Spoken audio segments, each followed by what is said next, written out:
उस रात कुछ टूट चुका था और वह यह अच्छी तरह जानती थी कि अब इसे आसानी से सुलझाया नहीं जा सकता। यह कोई साधारण मामला नहीं था जिसे कुछ सवालों और जवाबों से खत्म कर दिया जाए।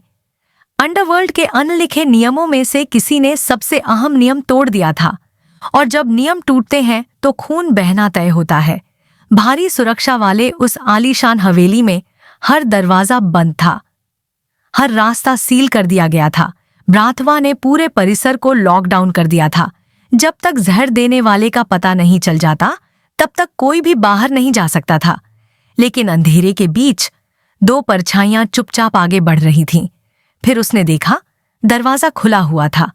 वहां दवीना खड़ी थी, शांत, सतर्क, जैसे वह पहले से जानती हो कि यही पल आने वाला है। उसी क्षण उसे समझ आ गया, आज रात कुछ बहुत बड़ा और खतरनाक खेला जा रहा है। बाकी मेहमान अब भी अंदर फंसे हुए थे। उन्हें जरा भी अंदाजा नहीं था कि किसी ने बाहर निकलने का रास्ता ढूंढ लिया है। यह किस्मत नहीं थी, यह इतिहास था। एक पुरानी नौकरों की सीढ़ी जिसे हवेली के आधुनिक होने के बाद दीवारों के पीछे छिपा दिया गया था। कैमरों की नजरों से बचने के लिए इससे बेहतर रास्ता कोई नहीं था। वे चुपचाप आगे बढ़े, हालांकि हर कदम के साथ खतरा बढ़ता जा रहा था। किसी भी पल उनकी गैर मौजूदगी पकड़ में आ सकती थी। दिल की धड़कनों को काबू में रखते हुए उसने कम्युनिकेशन डिवाइस में फुसफुसाया, आदम, तो सामने वाला गेट दिख रहा है? आदम की आवाज आई, शांत लेकिन पूरी तरह सतर्क। हाँ, गेट बंद था और होना ही था। भारी लोहे का वह गेट किसी किले से कम नहीं था।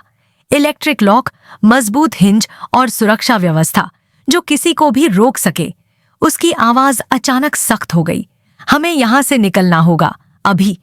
आदम ने सिस्टम हैक करने की बात की, लेकिन वक्त हाथ से फिसल रहा था। हैकिंग में देर लगती और देर मौत बन सकती थी। उसने फैसला कर लिया, वे गेट को तोड़कर निकलेंगे। दवीना को संभलने का मौका भी नहीं मिला कि इंजन की गरज गूंज उठी। गाड़ी पूरी ताकत से आगे बढ़ी। एक जबरदस्त टक्कर और लोहे का गेट चकनाचूर हो गया। अलार्म चीख उठे, पूरी हवेली जाग गई। गाड़ी हवा को चीरती हुई सड़क पर दौड़ पड़ी। अंदर माहौल तनाव से भरा था। आदम गुस्से में बदला लेने की बातें कर रहा था।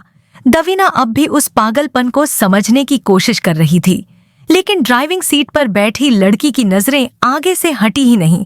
उन्हें पकड़े जाने की इजाजत नहीं थी। तेज मोड़ों और खाली सड़कों को पार करते हुए वे हवेली से दूर निकल आए, लेकिन राहत नहीं मिली, क्योंकि अब यह साफ हो चुका था, आज रात उन्होंने एक बेहद ताकतवर दुश्मन बना लिया था। उधर हवेली के भीतर बाबूश्का खामोशी से खड़ी थी। उसकी जहरीली कर दी गई पोती का दर्द उसकी आंखों में नहीं, बल्कि उसके फैसलों में झलक रहा था। आदेश दिए गए, कोई नहीं जाएगा, हर किसी से पूछताछ होगी। यह न्याय कानून से नहीं मिलेगा, यह न्याय वह खुद करेगी। फिर खबर आई, जो गाड़ी भागी थी वह वेनेशियन एंजेलिनी परिवार की थी। एक पल के लिए पूरा कमरा सन्न रह गया। बाबूश्का की आंखों में ठंडक उतर आई। उसका फैसला साफ था, इस धोखे की कीमत चुकानी होगी। और कहीं दूर अंधेरे रास्तों पर भागते हुए वे अब भी यह नहीं जानते थे कि उनकी यह भागने की कोशिश अब सिर्फ एक बचाव नहीं रही थी। यह दो खतरनाक अपराध साम्राज्यों के बीच एक जंग की शुरुआत थी, और इस जंग में जिंदा रहना ताकत से नहीं, बल्कि उन रहस्यों से तय होगा जो अब तक सामने नहीं आए हैं।